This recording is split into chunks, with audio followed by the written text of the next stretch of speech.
मां तारिणी मंदिर 14तम वार्षिक उत्सव अनुष्ठित।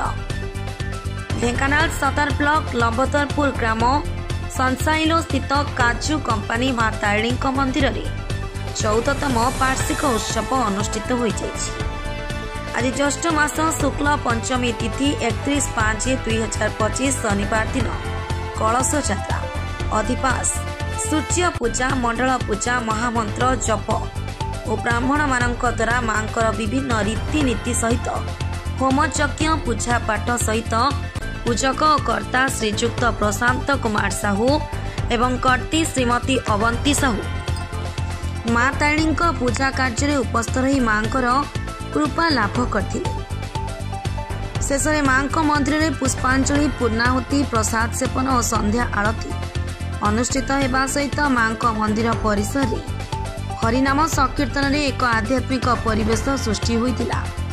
11 मसीह आरंभ हो मंदिर प्रतिष्ठा दिवस से दिन मन रखापी प्रतिवर्ष शीतलषष्ठी शिव विवाह पंचमी तिथि आम ये उत्सवटा पालन कर गंगर बखर बाग गमना माँ गंधार राग प्रियं माँ गंगोर रूपा घट घट तरवा माँ पातु मांग देवी दुर्गे माँ तारिणी देवी नमो नमः। स्नान सुनावेश ठाकुर आलती ठाकुर सकाल धूप पूजा पूजी सरी ठाकुर आमर घट कलश यात्रा आउ नानादी घट पूजा तापर कराऊँच ठाकुर उपचार पूजा हेल्ले हम।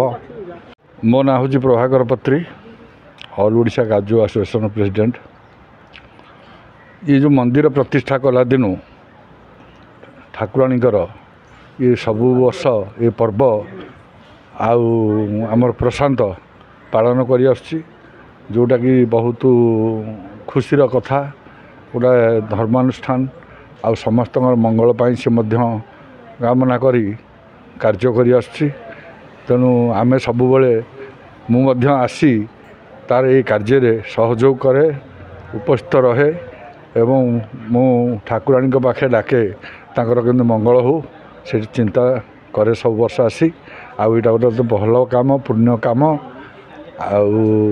तेणु ठाकुराणी तार मंगल करंतु एति कामना करुछु। ढेंकानाल विष्णु प्रसाद सेठी रिपोर्ट भंजौत खबर।